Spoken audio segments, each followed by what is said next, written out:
12. The sequestered situation of this church seems always to have made it a favorite haunt of troubled spirits.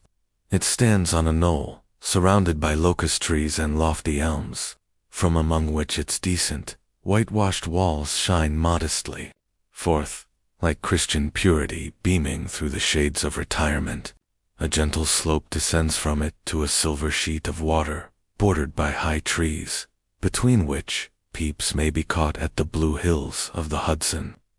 To look upon its grass-grown yard, where the sunbeams seem to sleep so quietly, one would think that there at least the dead might rest in peace.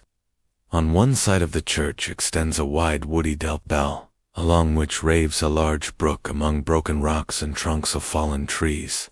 Over a deep black part of the stream, not far from the church, was formerly thrown a wooden bridge. The road that led to it, and the bridge itself, were thickly shaded by overhanging trees, which cast a gloom about it, even in the daytime, but occasioned a fearful darkness at night. Such was one of the favorite haunts of the headless horseman, and the place where he was most frequently encountered.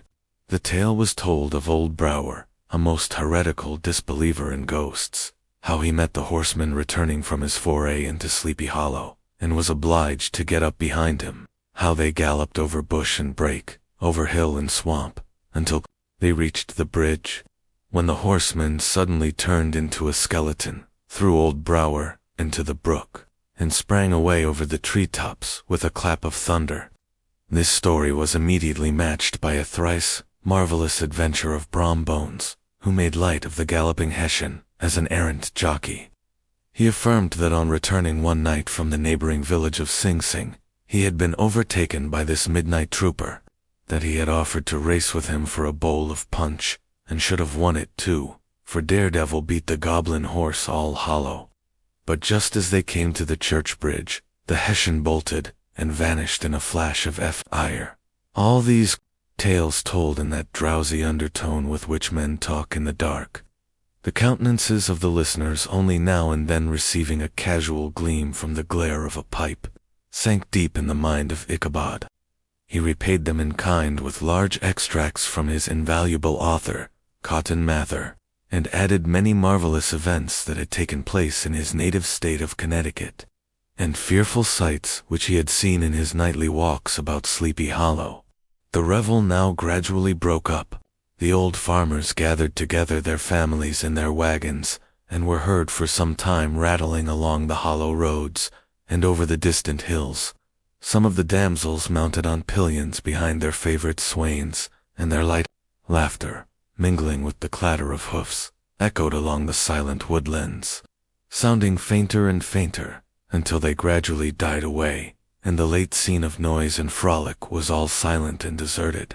Ichabod only lingered behind, according to the custom of country lovers, to have a tete with the heiress, fully convinced that he was now on the high road to success. What passed at this interview I will not pretend to say, for in fact I do not know. Something, however, I fear me, must have gone wrong, for he certainly sallied forth, after no very great interval, with an air quite desolate and chop-fallen. Oh, these women! Could that girl have been playing off any of her coquettish tricks? Was her encouragement of the poor pedagogue all a mere sham to secure her conquest of his rival? Heaven only knows, not I. Let it suffice to say, Ichabod stole forth with the air of one who had been sacking a henroost, rather than a fair lady's heart, without looking to the right or left to notice the scene of rural wealth, on which he had so often gloated. He went straight to the stable, and with several hearty cuffs and kicks roused his steed most uncourteously from the comfortable quarters in which he was soundly sleeping, dreaming of mountains of corn and oats, and whole valleys of timothy and clover. Thank you for listening, and come back next Thursday for another part of the story.